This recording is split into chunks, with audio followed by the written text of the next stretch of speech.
Tere tulemast jälle nendele Lähis-Ida loengutele. Ja me oleme nüüd põhimõtteliselt jõudnud Süüriasse. Enne seda ma tuletan veel meelde seda meie printsiipi, kuidas me liigume. Me alustasime Terra Sanctalt, mis on nii mõnegi religiooni jaoks mitte ainult maakera, vaid terve universumi keskus. Ja minu plaan on selles loengusarjas niimoodi liikuda spiraali mööda siit, alustades Jeruusalemmas läbi Terra Sancta.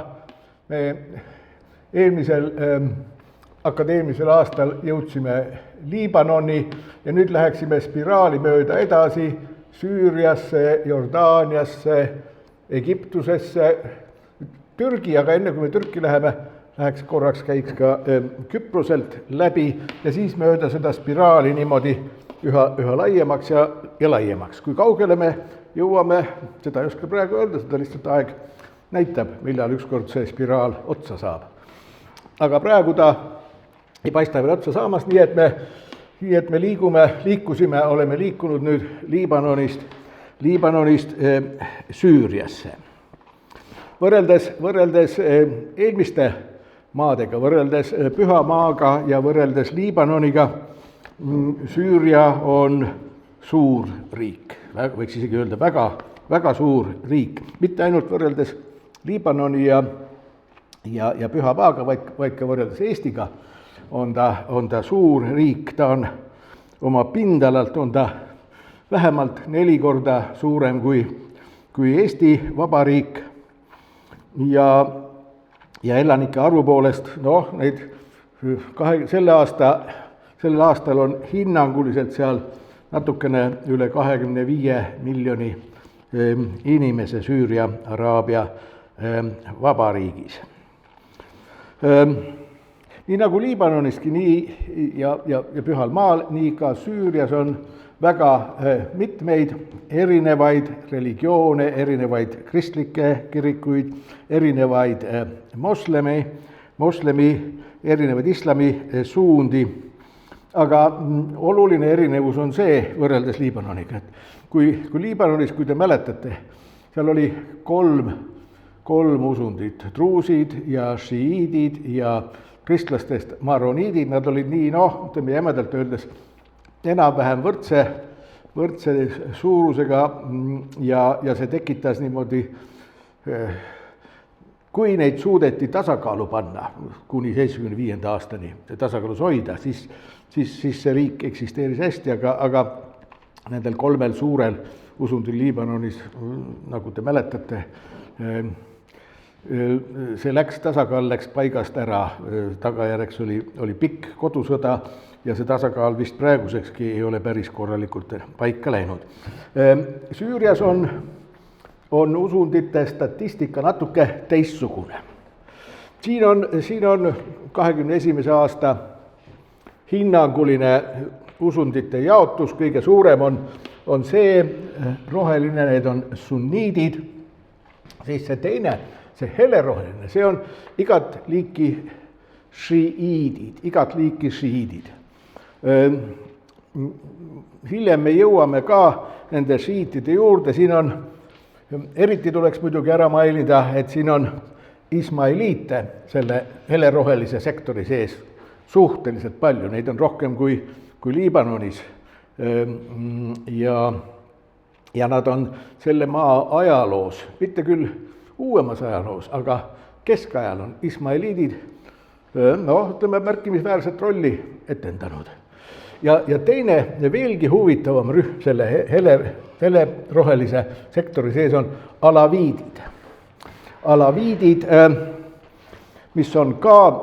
on ka üks šiiitluse allharu. Ta on niisugune, Lähis-Idas on mõningad usundid, mõningad religioonid, mõningad religioossed rühmad, kelle kohta teatakse erakordselt vähe. Ja alaviidid on üks neid rühmi, kelle kohta vähe teatakse, kes ei ole eriti palju oma oma tähtsaid tekste teistele lugeda andnud. Druusid olid, kui te mäletate, siis druusid olid ka niisugune rühm, kelle kohta väga vähe teatakse. Alaviidid on ka üks niisugune vähe tuntud rühm, aga jällegi Süüria ajaloos, Süüria religioossel maastikul, kuigi neid on suhteliselt vähe. Kokku kõiksuguseid šiite on kokku 13% umbes, aga nemad erinevalt ismaeliitidest on teise maailmasõja järel või isegi ütleme Prantsuse mandaadi aegadest peale on alaviidid mänginud ebaproportsionaalselt suurt rolli Süüria ühiskonnas. Kristlasi on umbes 10%. Eelmise sajandi alguses oli neid hinnanguliselt kuskil vähemalt 20%, mõned on isegi väitnud, et tublisti rohkem kui 20%. See on lihtsalt näide sellest, kuidas Lähis-Ida riikides kristlaste osakaal väheneb ja võimalik, et mida aeg edasi, seda kiiremini see kristlaste osakaalu vähenemine toimub. No üldiselt on meedias ja paljudel inimestel on kombeks kõikides Lähis-Ida probleemides süüdistada Iisraeli, aga see kristlaste kadumine Lähis-Idas, seda ei saa kuidagi Iisraeli süüks panna. See sai alguse juba kaua aega, vähemalt sajand enne Iisraeli riigi tekkimist ja seal on hoopis teised tegurid. Ja lõpuks Süürias on olemas ka druuside kogukond, et samad druusid, kes etendavad olulist rolli, kes on etendanud olulist rolli Liibanonis. Nende protsent on üsna väike, aga ka druuside roll, nii nagu alaviitide ja nii nagu ka kristlaste roll, on ebaproportsionaalselt suur. See tähendab, et nad on druusid, kristlased, alaviidid, on tunduvalt aktiivsemat osa etendanud Süüria ajaloos, eriti viimase 100 aasta ajaloos, suuremat osa kui sunni moslemid. See on siis niisugune lühike sissejuhatus erinevatesse usunditesse.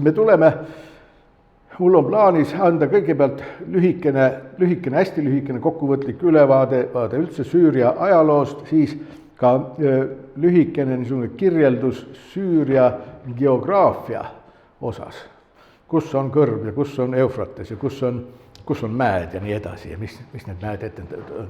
Ja siis läheksime pärast ja millised on olulisemad linnad. Ja siis läheksime edasi üksikute usundite juurde. Ja Süüria puhul ma ei hakka pikalt tutvustama neid usundeid, millest on meil juba varem suhteliselt palju juttu olnud. Ma lihtsalt annan lühikesed kirjeldused edaspidi. Aga need, kellest juttu ei ole olnud, eelkõige just ismaeliidid ja alaviidid, neist ma püüan natukene rohkem ja põhjalikumalt rääkida, kes nad on ja kust nad tulevad ja kuhu nad lähevad. Niimoodi. Süüria on väga vana tsivilisatsiooniga maa ja suure osa sellest pikast ajaloost on sellel maalapil seal, sellel suhteliselt suurel maalapil Süüria maal etendanud erinevad semiidi rahvad.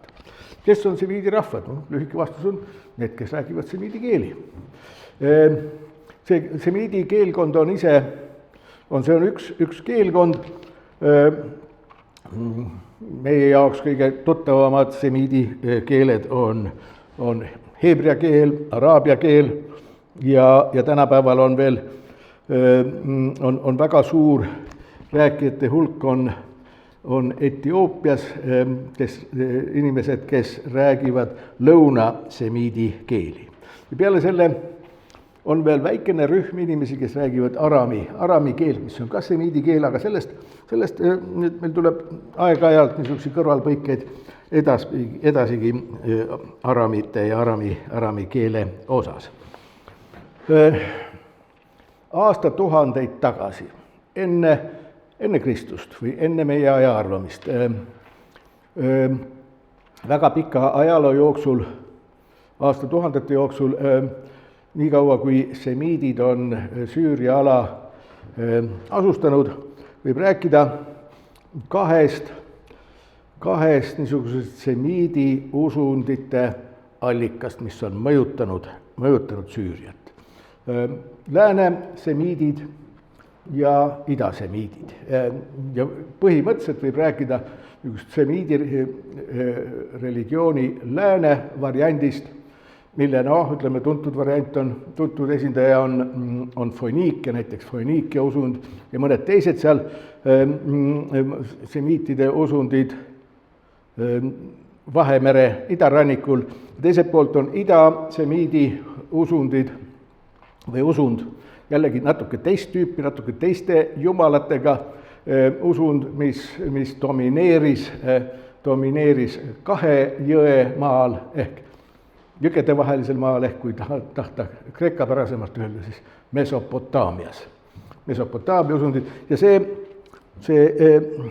Süüria ala, mis jäi foiniikialaste ja teiste sealtkandi läänesemiitide ja idasemiitide mesopotaamlaste vahele, see ongi niisugune, see oli omal moel võiks öelda, lihtsustatult kahe usundi maa, sest paljudest kohtadest on välja kaevatud templeid ja muid kultusobjekte, mis näitavad, et seal vahepealsel päris Süüria aladel kummardati nii läänesemiidi jumalaid kui ka idasemiidi jumalaid. Ilmselt on see üldinimlik, et kui on mitmesugused jumalad nähtaval, siis igaks juhuks võiks neid kõiki kummardada, igaks juhuks. See on umbes samamoodi nagu sügaval nõukogude ajal mul oli üks tuttav komsomolitöötaja.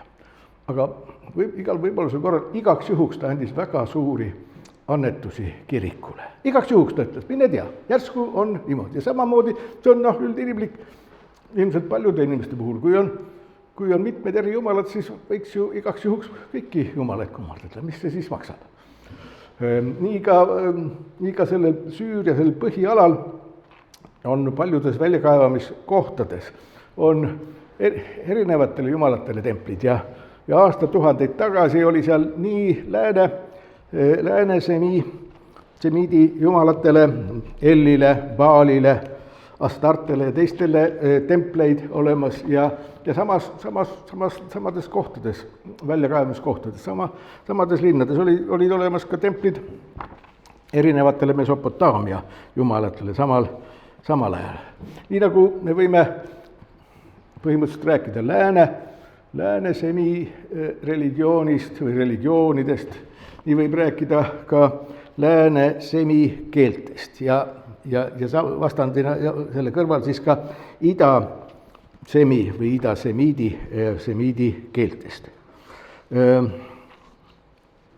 Idasemiidi keeltest on kõige tuntum on akkadi keel, see, mida pikka aega räägiti, mille erinevaid variante räägiti ja mis oli kirjakeeleks Mesopotaamias pikka aega ja teiselt poolt olid ja siiamaani on olemas, idasemiidi keeled on praktiliselt kõik välja surnud. Aga siis on olemas läänesemiidi keeled, mis kõik ei ole välja surnud, heebrea keel, araabia keel, arami keel ja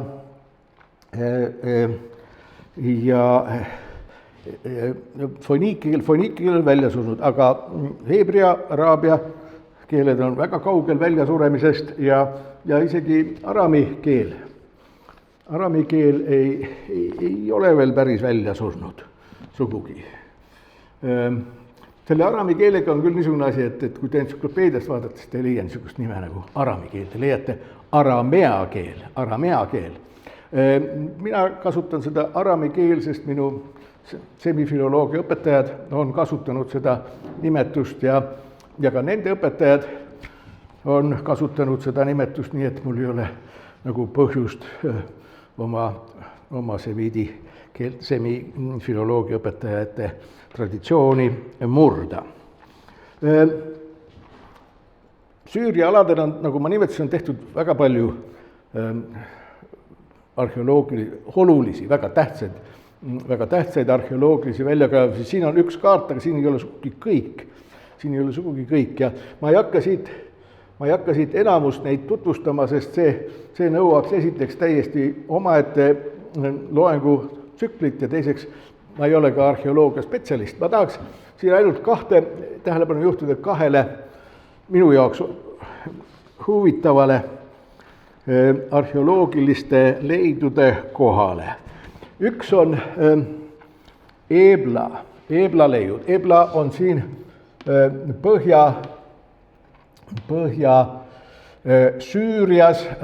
Põhja-Süürias, Idlibi linna lähedal. Kui te olete viimastel aastakümnetel Süüria kodusõja informatsiooni märganud meedias, siis seda Idlibi linn on ka aeg-ajalt uudistest läbi käinud. Nii nagu kõik sõjaaegsed Süüria kohad, nii ka tema kurvas kontekstis. Sest nagu kõik nad on, nii ka Idlib sai väga kõvasti kannatada. Aga Ebla, need väljakaevamised, mis seal on tehtud, need tõid välja vana linna, mis eksisteeris, mille kõrgaeg oli kuskil 2500–2400 aastat enne meie aja arvamist. Sealt on leitud üsna suur savitahvlite raamatukogu ja see on selles mõttes just, tänapäevalt vaadates, eks ole, ta on umbes 4500 aastat tagasi. Ta on, need kultusobjektid viitavad kõik kas idasemiidi või läänesemiidi päritolu. See on niisugune segu religioon idasemiidist ja läänesemiidist. See keel, mis seal on, millest annavad tunnistust need savitahvlid, see oli siis, kui need avastati, siis see oli tundmatu idasemiidi keel. Tundmatu idasemiidi keel, see tähendab pigem lähedane akkadi keelele kui foniikia või kaanani või heebrea keelele. Ja tänapäeval juba räägitaksegi, et kui enne neid avastusi Eblas teati ainult ühte idasemiidi keelt, seda akkadi keelt, siis tänapäeval, kui räägitakse idasemiidi keeltest, siis öeldakse, et akkadi keel ja ebla keel. Akkadi keel ja ebla keel. Teine minu arvates väga oluline arheoloogiline väljakaevamiste koht on linnas nimega Ugarit. Sellel kaardil teda ei ole, võimalik, et ta lihtsalt ei mahtunud, sellepärast et siin Süüria lääne kaldal on suur sadamalinn Latakia. Jällegi võimalik, et te olete meedias seda kohanud, kui Süüriast palju räägitakse. Latakia, see Ugarit on tegelikult peaaegu, et Latakia eeslinn. Siis oleks pidanud Latakia siit kaarti pealt ära võtma, aga ilmselt see kaartitegijalt meeldis Latakia rohkem kui Ugarit. Ka sealt on see Ugariti leiud, need pärinevad domineerivalt ajast 13. ja 12. sajand enne meie aja arvamist. Ja osa neid, seal on ka hästi palju savitahvleid, nad on kiilkirjas, osa neist on akkadi keeles. Aga sel ajal akkadi keel, see Mesopotaamiast levinud akkadi keel oli terves Lähis-Idas, oli niisugune lingua franca, mida haritlased kasutasid omavahelisel suhtlemisel. Aga suur osa neid kiilkirja tahvleid, mida Ugaritist on leitud, ei ole tegelikult akkadikeelsed. Nad ei ole, akkadikeelsed märgid on, see ei ole tähestik, mis on akkadil, ta on pigem mõistestik, aga suur osa neid Ugariti tahvleid on niisugusest kiilkirja meenutavas kirjas, aga see on tähestikkiri. Tähestikkiri, mis on ka õnnestunud dešifreerida ja see on väga vana, üle 3000 aasta vana lääne semi keel, ugariti keel. Ja need ugariti keelsed savitahvlid annavad edasi väga suure hulga, suur osa nendest tekstidest on sealtkandi, on Ugariti religiooni ja mütoloogia tekstid. See tähendab, et Ugariti leiud annavad väga suurepärase pildi tolle aja lääne semi usundist, sellest ühest variandist. Nii, nüüd üsna varsti pärast Ugariti tsivilisatsiooni, Ugariti linna tekste tulevad Süüria aladele, tuleb uus semirahvas. No, ma ei ole kõige uuemaid semirahvaste ajaloo ja filoloogia käsitlusi lähemalt uurinud, aga sel ajal, kui mina kunagi õppisin neid asju sealtkandi ajalugu, räägiti sellest, kuidas kõik need semirahvad, nad on ilmselt pärit kõrbealadelt ja nad on sealt kõrbealadelt tulnud erinevate lainetena välja. Kõige uuem laine langes kokku islami sünniga. See oli, islam levis tänu sellele, et lihtsalt kõrbest tuli välja suur hulk sealseid araablasi, kes hakkasid seda uut usundit kandma ja seda levitasid oma kõrbest välja tulekuga. 12. sajandil enne Kristust ilmub sealkandis, see tähendab Süüria aladele ilmub nähtavale uus semirahvas, kes on tuntud araamite nime all. Araamid hakkavad seda piirkonda asustama, ilmselt see oli üks neid järjekordseid semiidi laineid ja teatud määral nad on tänaseni sinna jäänud, vähemalt mingisugused väiksemad rühmad on Süüria aladele jäänud. Ka Vana Testament teab nimetada arameid, aramid ei ole Vanale Testamendile võõrad tegelased. Esimesel aastatuhandel enne meie ajaarvamist tulid sinna erinevad vallutajad, seal tuli esimesel poolel, võiks öelda, aastatuhande esimesel poolel tulid vallutajad põhiliselt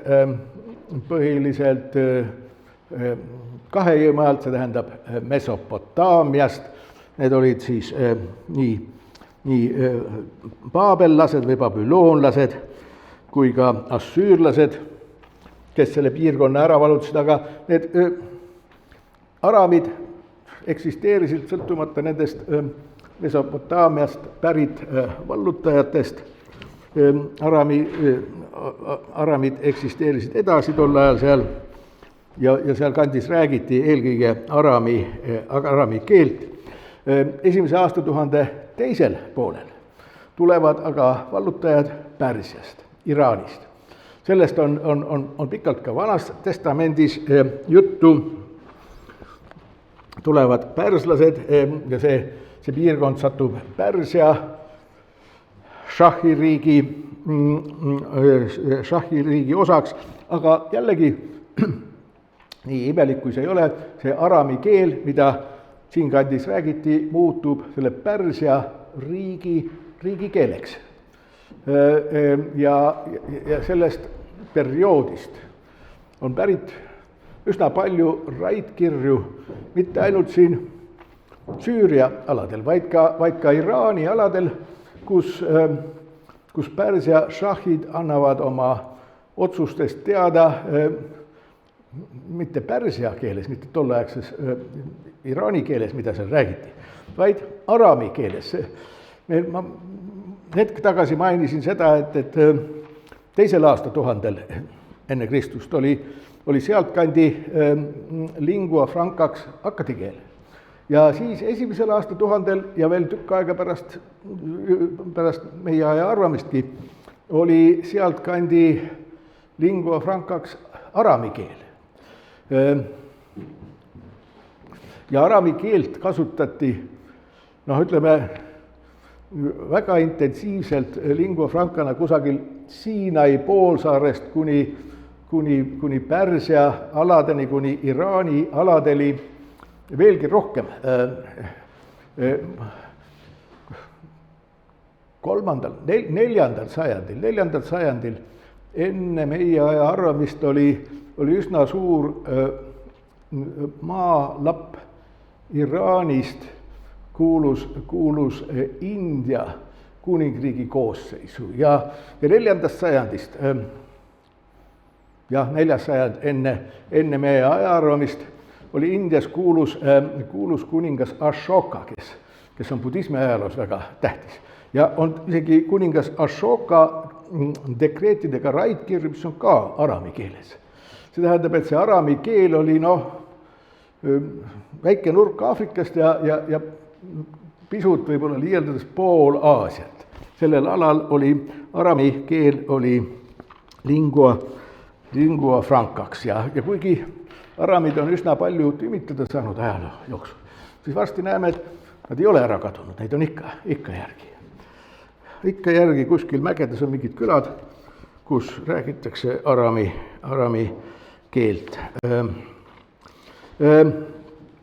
Pärast pärslaste valitsuse seal Süürias ja sealkandis ja lõpetas tegelikult Makedoonia Aleksander oma vallutustega. Tema enda valitsus jäi valitsusaeg jäi väga lühikeseks, aga tema järglased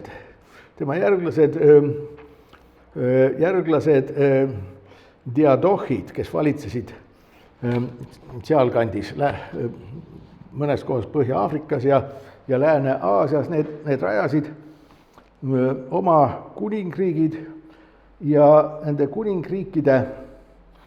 kuningriikide kultuuri, vaimset kultuuri, üldse kultuuri on kombeks nimetada hellenismiks. See oli niisugune omamoodi süntees ühelt poolt Kreeka mõtlemisest, Kreeka vaimust, Kreeka kultuurist ja teiselt poolt kohalikud need orientaalsed kultuurid, orientaalne vaimsus Egiptuses, Süüria aladel, aramid ja kuni Indiani tegelikult välja. Kuni Indiani välja, see on iseenesest, nii palju kui ma olen püüdnud leida, selle hellenismi kohta on suhteliselt vähe asjalikke uurimisi. See on, ma ei tea, Maria, võib-olla te oskate rohkem öelda selle kohta, aga mina ei ole väga põhjalikke hellenismi alaseid käsi, on olemas loomulikult neid, aga midagi niisugust, mis paneks vaimustama. Ma arvan, et see valdkond on põhimõtteliselt võimeline panema vaimustama, aga miski asi ei ole võinud veel vaimustama pannud. Ma mõned aastad tagasi läksin Aleksandriasse, seal on väga kuulus Egiptuse hellenismi muuseum. Kahju küll, aga see oli kinni, see oli remondis sel ajal. Nii et seegi jäi mul nägemata ja ilmselt oleks väga palju Damaskuses Süüria rahvuslikus muuseumis, aga sinna vist on praegu parem mitte minna muuseumi külastamise eesmärgil veel praegu. Nii, sellesse hellenistlikku maailma, kus kus sealkandis kasutati nii araami keelt kui ka kreeka keelt, eriti tema koinee varianti. Sellesse maailma sündis umbes 2000 aastat tagasi ka ristiusk. Ja just nimelt kõik Uue Testamendi ristiusu pühakirja par excellence tekstid on kõik selles hellenistliku maailma koinee kreeka keeles. Oletatavasti Jeesus ja tema lähim kaaskond suhtles omavahel araami keeles. Nad olid juudid, aga selleks ajaks heebrea keel oli juba kujunenud või kujunemas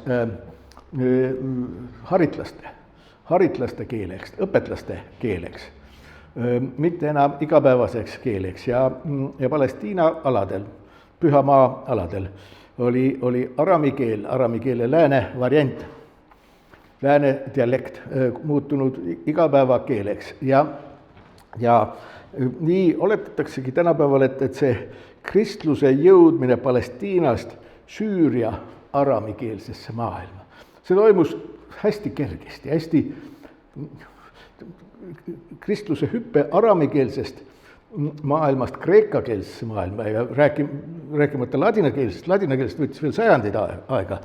Aga see oli raskem variant, aga araamikeelse algkristluse jõudmine Süüria araamikeelsesse maailma toimus ilmselt väga ruttu ja kõik märgid näitavad ju seda, et tegelikult juba Uue Testamendi ajal jõudis kristlus Süüria aladele. Mõelge siin Pauluse teekonnale Damaskusesse, kus ta seal kohtus kristlasi või mõelge Antiookiale, mis tänapäeval on Süüriast väljas, aga sellest meil tuleb hiljem juttu ka, mis on Süüriast väljas Antiookia koht, on Türgi aladel.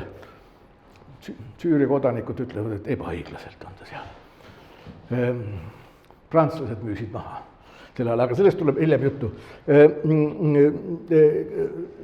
Süüria alade niisuguseks vaimseks keskuseks ja pealinnaks tol ajal oli Antiookia, see oli vähemalt kakskeelne, kreeka ja araamikeelne.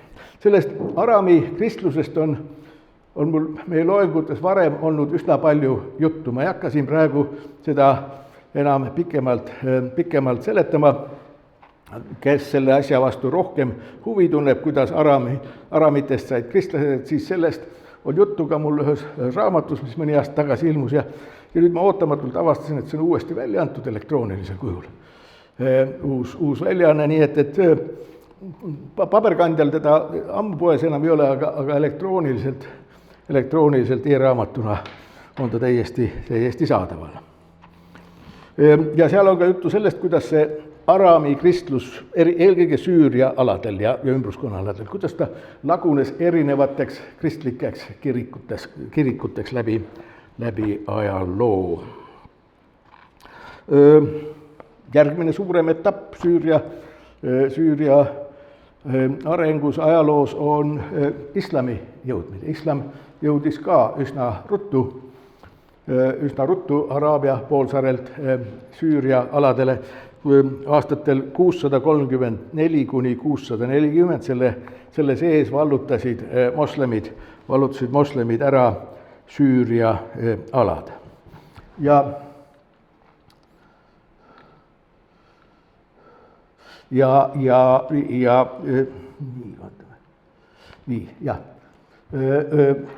Esialgu moodustati umayyaadide. See on üks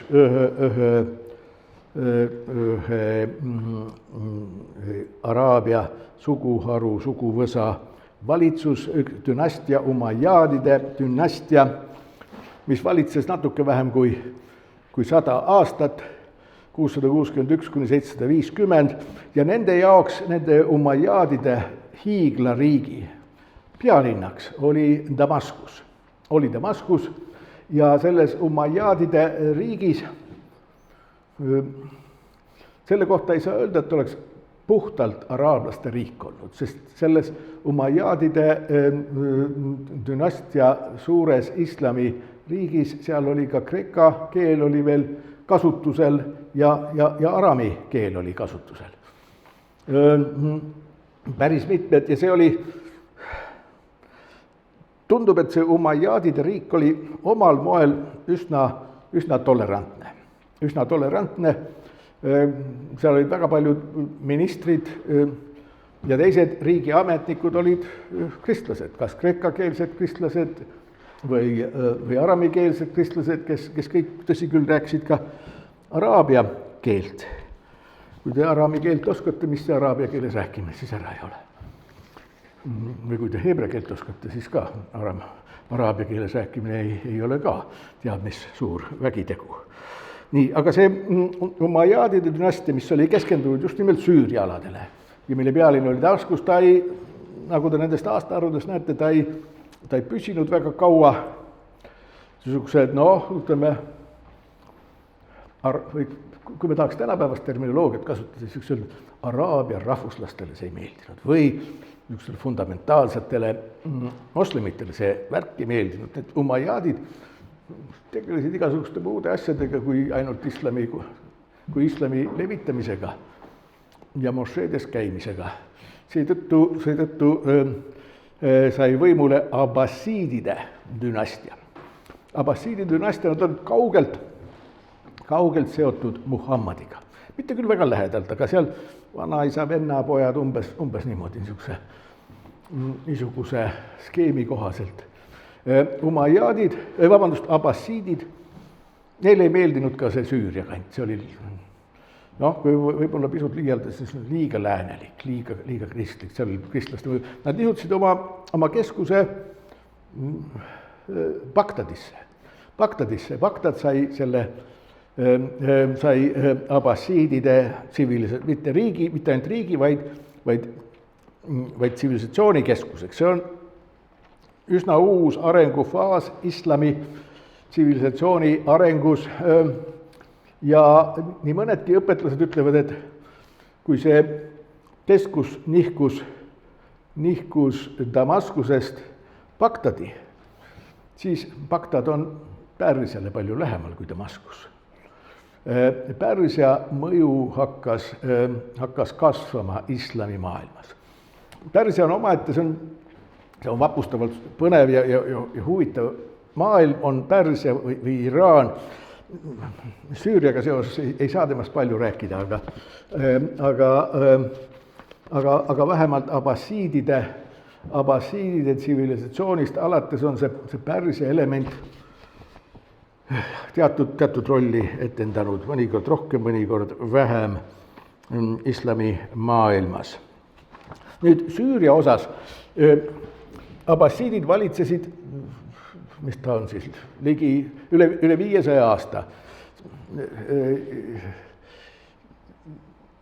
Suure osa sellest ajast tegelikult Süüria ei kuulunud nende suurde impeeriumisse. Alguses olid Süüria alad ka Abbasiidide käes, allusid Bagdadile, aga kusagil 19. sajandi lõpust kuni 16. sajandini oli Süüria aladel väga palju erinevaid valitsejaid. Mõned nendest valitsejatest olid kohalikud võimumehed, kes resideerisid Damaskuses. Mõned nendest valitsesid Kairost, Fatimiidid. Meil on Fatimiididest varem natuke juttu olnud, see on Ismailiitide dünastia Egiptuses. Teatud ajal nad valitsesid ka Süüria üle. Siis valitses veel teisigi kohalikke või mujalt tulnud dünastiaid. Need Fatimiidi ismailiidid ei olnud viimased, kes Süüria aladel võimutsesid. Ma ütleks võimutsesid mitte, et nad kogu Süüriat oleks omanud, aga on üks ismailiitide haru, kellest meil tuleb aeg-ajalt jälle põgusalt juttu edaspidigi, need on assasiinid. Assasiinid, see oli niisugune, tänapäeval öeldakse terroristid. no neil olid ka omad poliitilised huvid, assassiinid, sellest on tulnud assassin, sellest on tulnud inglisekeelseid vastav termin, nad tapjad. Nende kohta Euroopas tol ajal ja kuni siiamaani teatakse legende. Legende nendest, kui me nende juurde jõuame, siis ma natuke nendest legendidest ka räägin. Need legendid ja reaalsus muidugi ei lange kokku õnneks, aga noh, legendid on nad ka toredad. Aga vahepeal valitsesid need mägedes, seal oli Süüria mägedes oli kindlus, kus olevat elanud mäevana. Mäevana saatis mõrvareid teatud oma vaenlaste juurde ja need mõrvarid tapsid siis ära selle vaenlase. Ja niimoodi see mäevana hoidis hirmu all tervet Aasiat ja legendide kaudu temast, neid legende kuuldes värisesid ka eurooplased Pariisis ja Londonis ja mujalgi. Sest need legendid olid nii õudsad, kui väga andekad tapjad nad kõik seal olid, need ismaeliidid. Vahepeal sattusid, vähemalt osa Süüria alasid, sattus ristisõdijate kätte ja siis tulid kusagil 13. sajandi keskpaigas sattusid Süüriasse, tulid mongolid. Mongolistest räägitakse ka hirmu ja õuduse lugusid. Seda räägivad isegi kristlased, kuigi tavaliselt mongolid vähemalt tol ajal, sellel 13. sajandi keskpaigas, nende suur kindral, kes vallutas Bagdadi ja Damaskuses, oli kristlane. Ja üsna tihti nende linnade vallutamise puhul kristlased jäeti ellu, moslemid tapeti ära, aga kristlased räägivad siiamaani, kuidas mongolite, mõnes kohas oli mongoli ike ja mongolid ähvardasid Euroopa tsivilisatsiooni. Niimoodi, siis tulid vahepeal Egiptusest jälle mamelukid, need orikuningad vallutasid selle piirkonna ära ja siis tulid jälle idast, tuli Timur oma sõjaväega, erinevalt nendest, tema tuli umbes aastal 1400, erinevalt nendest 13. sajandi mongolitest, Timur tappis kõik ära. Ta tappis kristlased ära, aga kuigi ta oli moslem, tappis ta igaks juhus ka kõik moslemid ära. Kes ette, et kui nad ei olnud just väga andekad käsitöölised kunstnikud, neid saadeti Samarkandi. See tähendab seda, et kuskil 9. sajandi lõpust kuni 16. sajandi alguseni oli Süüria alal olid niisugused kohad, kus tulid ja läksid sõjaväed. 1516 vallutasid Süüria alad ära osmanid, kelle pealinn oli Konstantinoopol, mida mõnikord kutsuti Istanbuliks, aga üldiselt kasutati ikkagi nime Konstantinoopol. Osmanid vallutasid selle ära ja see osmanite valitsusaeg kestis kuni oktoobrini 1918. See tähendab, et 400 aastat, see oli suhteliselt rahulik aeg. Suhteliselt rahulik aeg Süüria aladel ja suhteliselt ka tolerantne aeg. Meil on varem ka olnud pisut juttu osmanitest. Osmanid olid suhteliselt tolerantsed, neil huvitas see, et kõik alluvad tunnistaksid nende sultanit ainuvalitsejaks. Esiteks ja teiseks maksaksid makse. Ja kui need asjad on tehtud, kui sultanit tunnistatakse ja kui maksud on kõik ilusti makstud, siis niisugused siseasjad kogukondades jäeti kogukondade tavaliselt, jäeti nende kogukondade enda ajamiseks ja see huvitav näiteks enne osmaneid kristlaste osakaal langes aegamööda Lähis-Idas, terves Lähis-Idas. Kui osmanid hakkasid valitsema, kristlaste osakaal hakkas vaikselt tõusma. Sellest on meil ka vist kunagi natuke varem juttu olnud, need olid need Osmani riigi põhimõtted, mida seal rakendati, mis hoidis siis kristlasi eraldi lahus teistest, kõik erinevaid suuremaid uskondi hoiti lahus üksteisest ja kristlased said väga edukalt, nagu teisedki, nagu juudidki ja ja armeenlased, kes ju ka kristlased, aga kes moodustasid omaette maailma üldse Osmani riigis, said üsna edukalt oma asjadega tegeleda, said jõukateks ja neil oli palju lapsi. Oktoober 1918 marsivad Damaskusesse araablased koos Briti vägedega. Osmani impeerium teatavasti esimeses maailmasõjas oli Saksa poole peal ja ta sai lüüa koos sakslaste ja austria-ungarlastega ja britid koos araablastega, üles tõusnud araablastega vallutasid suure tüki Osmanite impeeriumist Aasias ja marssisid oktoobris 1918 marssisid Damaskusesse sisse. Damaskuses kuulutati välja Araabia kuningriik.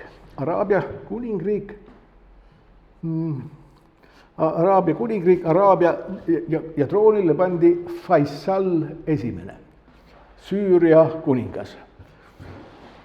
Faisal esimese kohta öeldakse, et ta olevat väga sõbralik, heasüdamlik inimene olnud, kes oli väga tolerantne, kes kuulutas kohe troonile asudes välja, et kõikide usundite võrdsus, mis oli harukordne juhtum islami maailmas, Faisal ja näis, et nüüd Süürias saavad ka kristlased, juudid, armeenlased, teised saavad veelgi rahulikumalt elada kui Osmanite ajal. Aga võta näpust, oli loodud, esimese maailmasõja lõpus, nagu te teate, oli loodud Rahvaste Liit.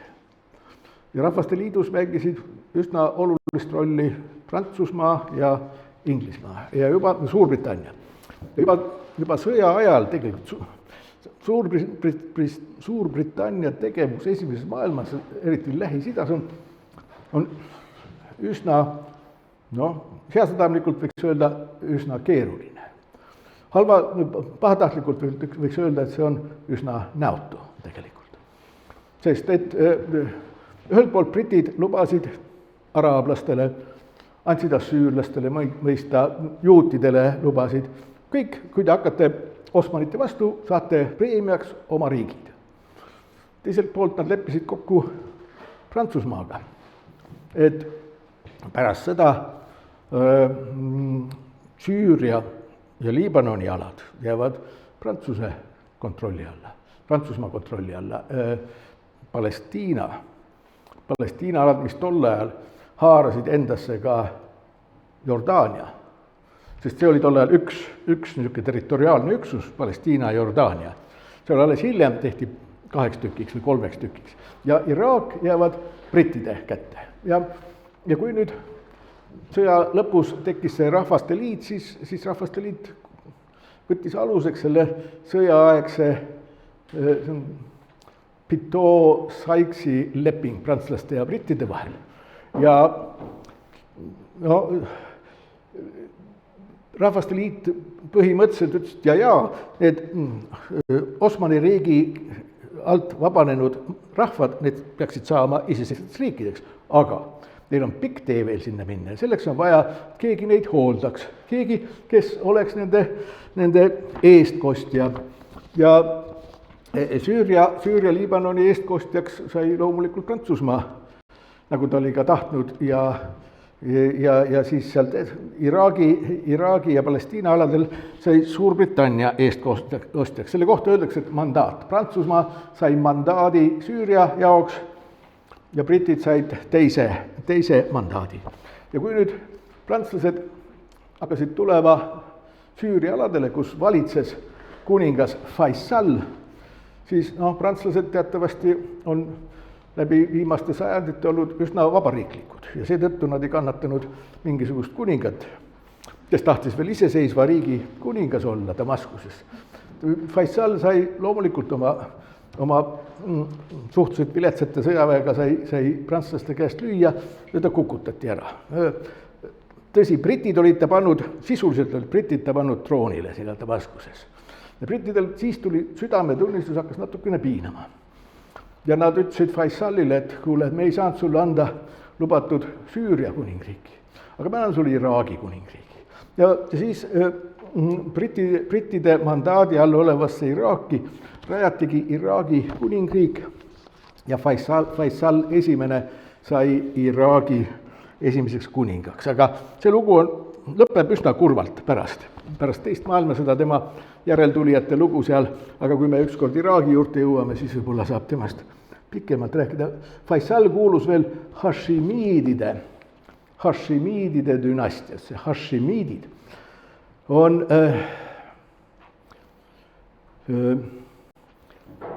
praegu on see Hashimidide dünastia võimul Jordaanias. Hashimidid on prohvet Muhammadi järeltulijad.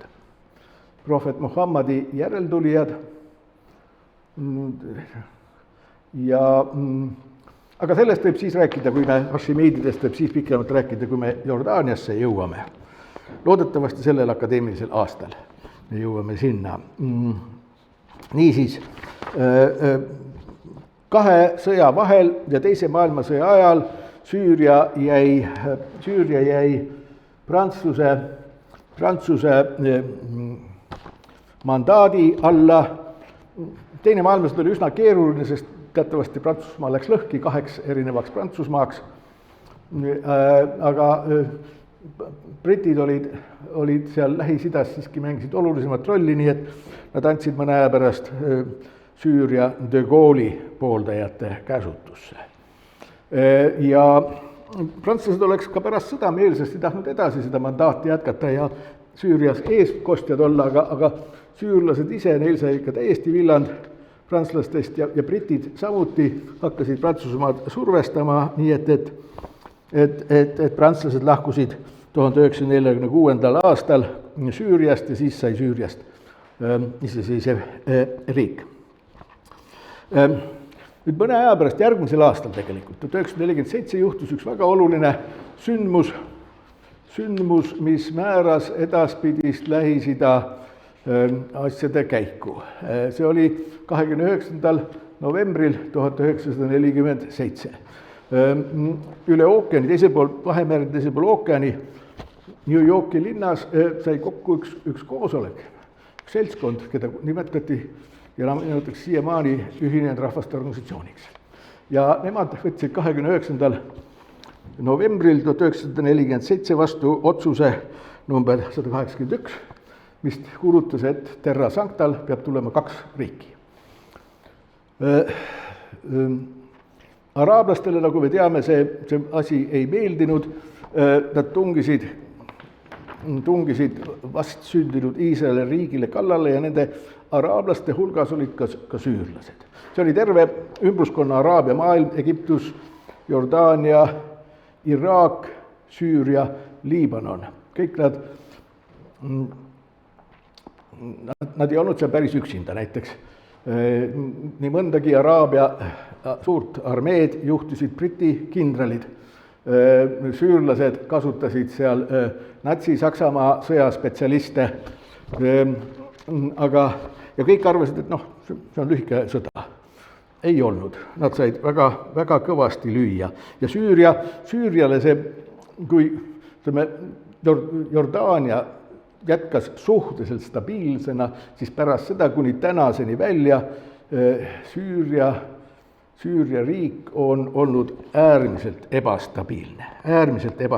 Seal on, keegi ei jõua neid riigipöördeid kokku lugeda, mis seal on selle aja jooksul toimunud. Võib-olla te mäletate, vähemalt vanemate hulgast mäletavad, et 50. aastate lõpust alates Süürial olid väga lähedased suhted Nõukogude Liiduga.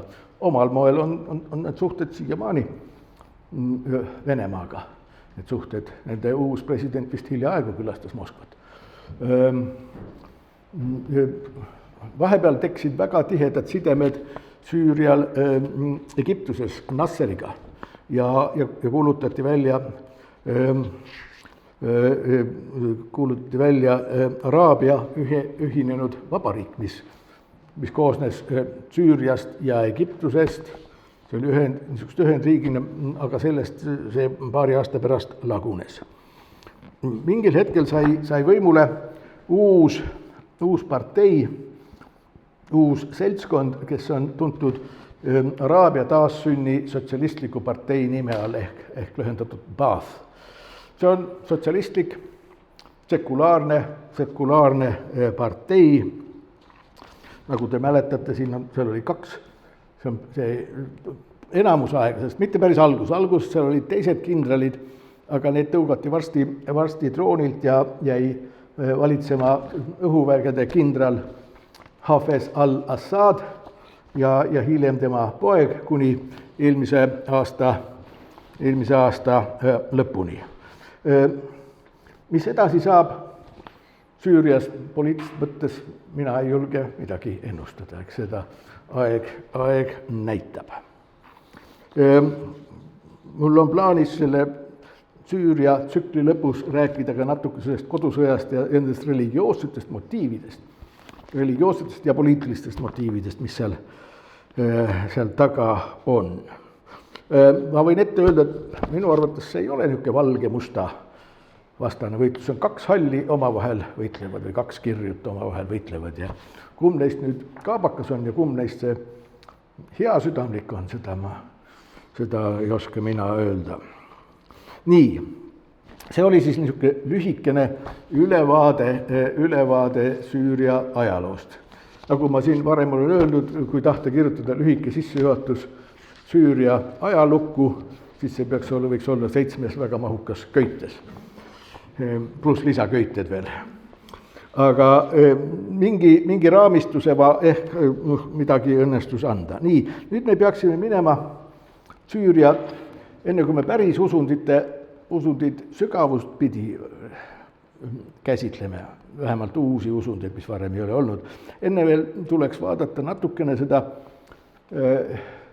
Süüria geograafiat, mis määrab osaliselt vähemalt ära ka selle usundite paiknemise. See on nüüd niisugune reljeefikaart Süüria kohta. Nagu te näete, Süüria lõigatakse 2, mitte küll võrdseks tükiks, aga 2 suureks tükiks. See on Eufrati jõgi, mis tuleb ülevalt Türgist, voolab läbi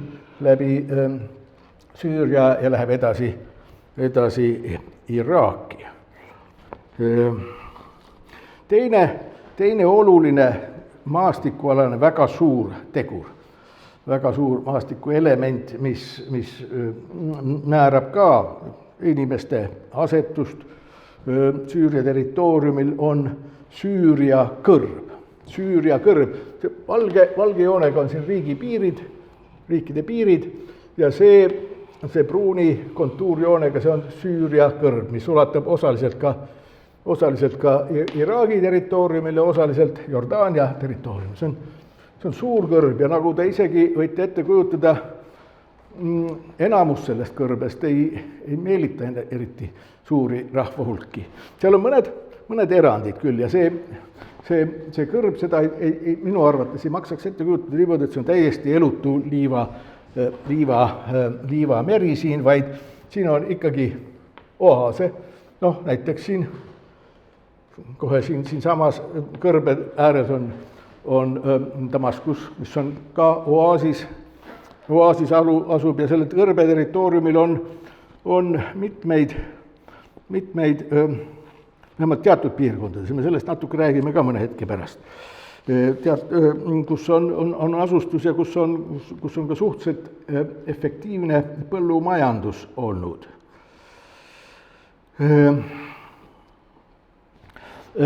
Süüria territoorium, Liibanoni puhul oli meil juttu sellest, et pikki Liibanoni läheb Liibanoni mäestik. Ja siis tuleb Bekaa-org ja siis ida poole minnes ja siis Bekaa-orgust edasi ida poole minnes tuleb paralleelselt Liibanoni mäestikuga anti-Liibanoni mäestik. Suur osa sellest anti-Liibanoni mäestikust, ütleme, selle idaosa kuulub tegelikult Süüriasse, Süüria territooriumile, nii et see mäestik on üsna oluline. niimoodi. Nüüd ma püüan siin lühidalt tutvustada mõningaid minu arvates olulisi, vähemalt religiooni jaoks olulisi piirkondi Süürias. Üks piirkond kannab nimetust Hauran või Havran ka. See on see päris lõunapoolne osa siin. Näete, siin on Damaskus, siin on Liibanoni piir, siin on Iisraeli piir, siin on Golani kõrgustik, see, mis Golani kõrgustiku vastas siin selles kõrbealas, see on Haurani piirkond. Ta on ajaloos olnud, kuigi ta on kõrbepiirkond, on ta ajaloos olnud pikka aega Süüria viljaait. Seal on oaase, seal on põllumaid ja Hauran ei ole tundmatu ka piibli jaoks, Vanas Testamendis. Vanas Testamendis on üks täitsa huvitav koht, on prohvet Hesekiel. Ennustab eksiilis olevale juuda rahvale, et kunagi tuleb aeg, kus nende riigipiir ulatub Hauranini. Mõelge selle peale, et Golani kõrgustik on praegu Iisraeli käes ja Golani kõrgustik ulatubki Haurani piirini. See tähendab 2500 aastat hiljem on Hesekieli ennustus tõeks läinud. See on üks empiiriline fakt, nii see asi on. See ei ole, ma ei hakka siin seda asja kommenteerima, see on iga inimene mõtleb kodus ise selle üle järgi, mis ta sellest arvab. Aga see Haurani piirkond, see on etniliselt täiesti homogeenne, seal praktiliselt kõik, kes seal elavad, on araablased. Aga religioosselt ta ei ole homogeenne. Siin on, selles piirkonnas on niisugune asi nagu Jabal al-Duruz.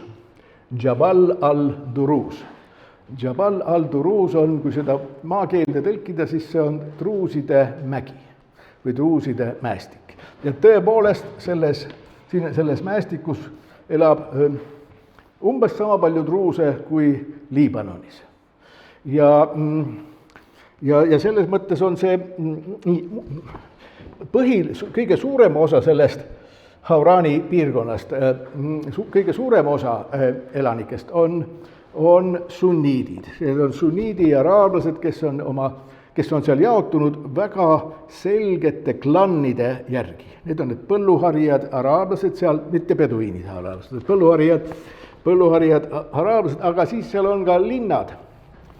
Näete, need punased punktid linnad ja siin eriti selle Druuside mäe lääne nõlvakul elab ka üsna palju kristlasi. Seal on päris mitmed kristlikud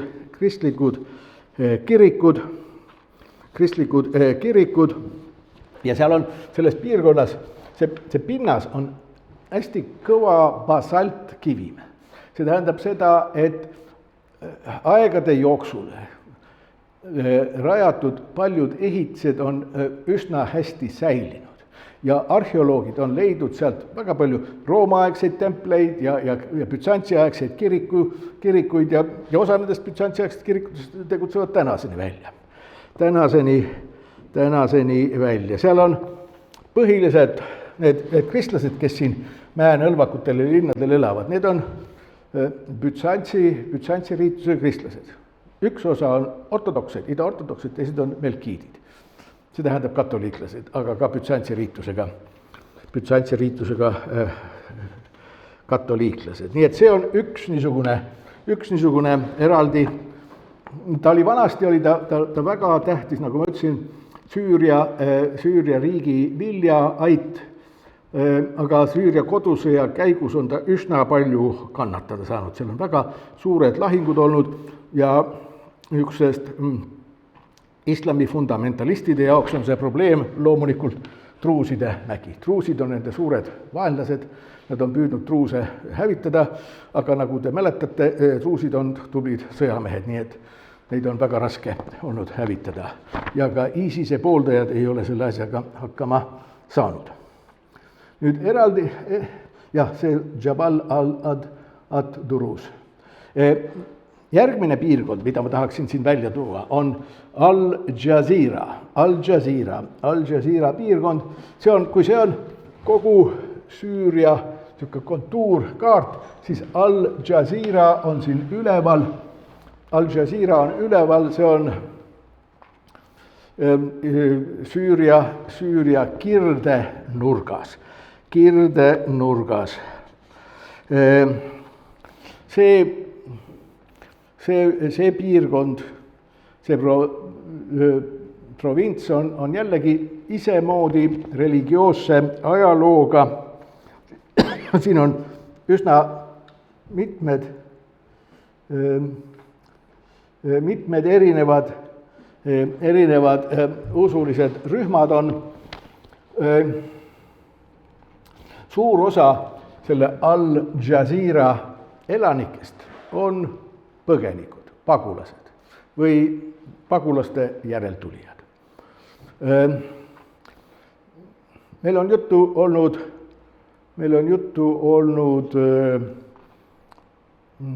eelmise sajandi algupoole toimunud genotsiididest, armeenlaste genotsiidist ja süürlaste genotsiidist. Need on tegelikult üks ja sama nähtus, ainult et erinevaid inimesi tapeti ära nii armeenlased kui ka süürlased. Ja süürlased olid kristlased, mitte süürlased kui Süüria Vabariigi kodanikud, vaid need aramid, kes rääkisid süüria keelt, ja süüria keel on arami üks murdeid, mis kujunes välja kirjakeeleks 1500 aastat või natuke rohkem tagasi. No vot, siia tuli üsna palju põgenikke, süürlasi, nii miafüsiitlikke süürlasi kui ka nestoriaanlikke süürlasi. Mõnikord nestoriaanlikke süürlasi, nad ise nimetavad ennast mõnikord assüürlasteks. Nii, ja siis tuli siia armeenlasi palju. Ja siis 30. aastatel oli Iraagis hakati sealseid süürlasi taga kiusama, siis tuli siit Iraagist neid põgenikke. Ja siis tuli ISISe tegevuse ajal, viimastel aastakümnetel on jällegi siit Iraagist tulnud üsna palju kristlastest põgenikke. Aga mitte ainult kristlasi ei ole taga kiusatud, vaid ka kurde on taga kiusatud. Nii Türgis kui ka ISISe poolt, nii et siia on tulnud ka hästi palju kurdi põgenikke. Eelmise sajandi lõpus oli see, siin olid domineerivad ikkagi väga palju kristlased, Süüria kristlased, Armeenia kristlased, aga tänapäeval juba domineerivad seal kurdi põgenikud. Kurdi keel on seal domineeriv. Ja siis vahepeal kahe sõja vahel, kui prantslased olid Süüria rahva eeskostjad, keda Süüria rahvas ei armastanud, siis prantslased tahtsid seda piirkonda arendada. Ja prantslaste kutsel tuli veel näiteks ka Türgi alalt tuli suur hulk Türgi juute tuli sinna elama, sest prantslased andsid head tingimused oma elu edendamiseks seal. Nii et see on niisugune suuresti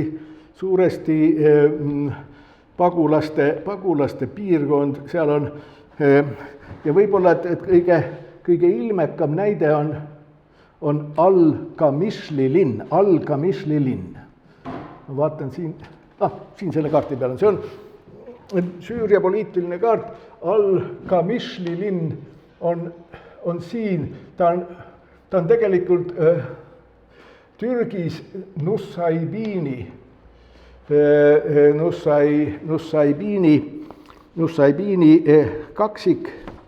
kaksik linn.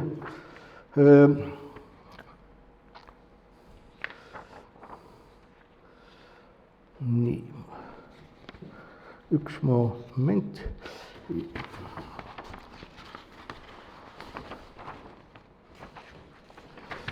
ta on, jah, ta on kaksiklinn ja siit türklased meelitasid, see on vana Nissibis. Nusaybin on vana 1500 aastat tagasi oli ta nimi Nissibis ja meil on Nissibisest ka kunagi ammu juttu olnud. See oli koht, kuhu nestoriaalikud kristlased rajasid oma ülikooli, millest siiamaani minu teada kõige põhjalikum monograafia on kellegi lõunaeestlase Artur Võbuse kirjutatud raamat, ingliskeelne raamat. No ma ei ole päris jälginud, aga ta veel mõni aeg tagasi ta oli ikkagi põhimonograafia selle Nissibise ülikooli kohta. Ja see Al-Kamishli on selle Nissibise kaksiklinn, umbes nagu Valga ja Valka.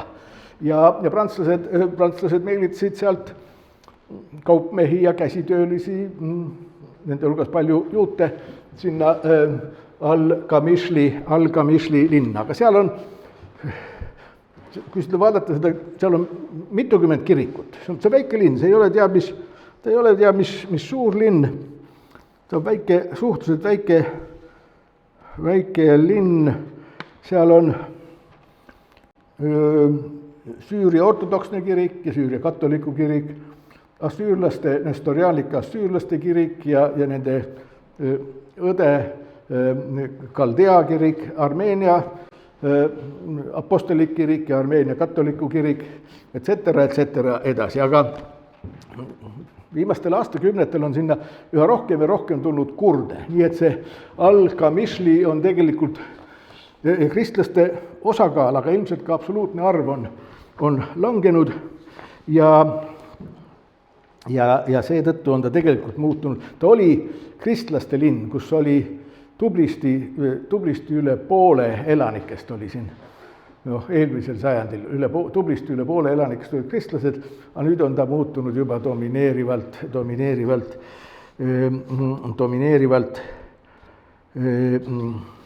kurdide linnaks, aga ikkagi kogu selles piirkonnas on üsna palju, seal on väga erinevate kirikute piiskopkonnad või lausa peapiiskopkonnad ja nii edasi. Nii. Meil oli sellest juttu siin, et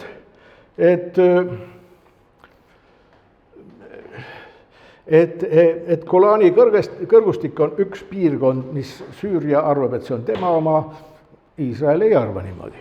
Aga on veel üks naaberpiirkond, mida Süüria peab enda omaks, mis asub Türgis ja Süüria ametlikel kaartidel on see piirkond näidatud Süüria oma. See on Hatay provints, see on see Türgi, see osa Hatay provints, ma vaatan, mul peaks Hatay provints, see osa Türgist. Aga sellest me räägiksime juba järgmine kord lähemalt. Nii et see oleks tänaseks mul kõik. Järgmise korrani siis.